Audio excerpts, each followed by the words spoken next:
Bonjour Justine, pouvez-vous vous présenter s'il vous plaît?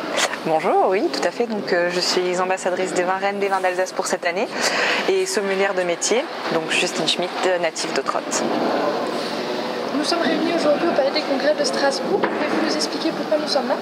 Alors aujourd'hui, ça a commencé hier soir, et jusqu'à demain, juste derrière moi, vous voyez, on est au concours des grands vins blancs du monde.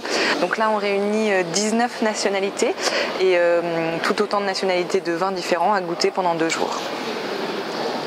Quel est votre ressenti sur cette première dégustation? Alors, première partie de la dégustation un peu déroutante parce que j'ai plus l'habitude de goûter des Riesling alsaciens et on est parti sur des Riesling du monde. Donc c'est vrai qu'on avait certaines signatures que je ne connaissais pas encore. Mais là sur la deuxième slide ça va déjà mieux et on arrive à bien communiquer. J'ai un jury assez international autour de la table. Donc c'est vrai qu'on a pas mal d'échanges et c'est très intéressant. Justement, c'est ma prochaine question. Le fait d'avoir un jury international, pour vous, est-ce que cela est compliqué? Non, alors bon, c'est sûr qu'il faut parler anglais, donc ça c'est la base, mais ça va. Disons que non, c'est bien, même très bien, parce que on parle beaucoup de vin à l'export, et là je pense qu'on a la possibilité de ressentir un peu ce qu'un panel de personnes provenant de différents pays souhaitent. Ils ont un palais complètement différent, ils ont une habitude de dégustation complètement différente, et je pense que non, pas du tout, c'est beaucoup plus enrichissant. Il faut faut arriver à trouver le juste milieu tous ensemble, mais non, je trouve que c'est vraiment très très intéressant. Je suis très heureuse d'être là aujourd'hui.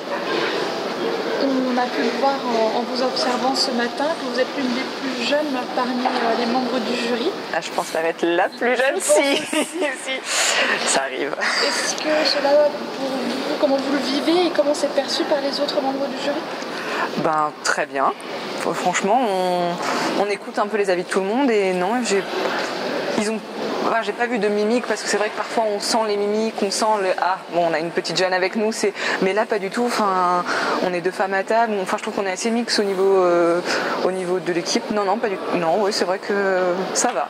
J'ai pas eu de mauvais retours et c'est plutôt une bonne chose. Justement, petite question un peu plus personnelle par rapport à ton parcours et les gens qui voudraient peut-être éventuellement devenir jurés. Qu'est-ce que tu aurais comme conseil à leur donner? Quel parcours à leur proposer?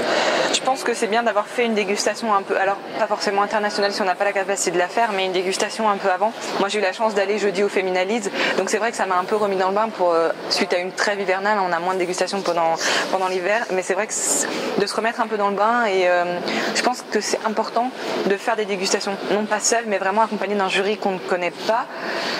Parce qu'on a tous de métiers différents, d'horizons différents, parce qu'on a tous une perception différente pour permettre vraiment d'échanger et d'avoir une base avant de venir ici. Je pense que c'est vraiment très important. C'est l'organisation qui t'a contacté ou tu as contacté l'organisation parce que tu souhaitais participer? Alors non, un peu des deux on va dire, parce que j'ai rencontré Christine au moment de la dégustation aux Hospices de Strasbourg et on en a parlé un peu ensemble et c'est vrai que toutes les deux on était intéressées pour faire le jury ensemble. Donc on est jeunes, motivés, on veut déguster, il faut aller de l'avant quoi. C'est ça. Here we go. Merci.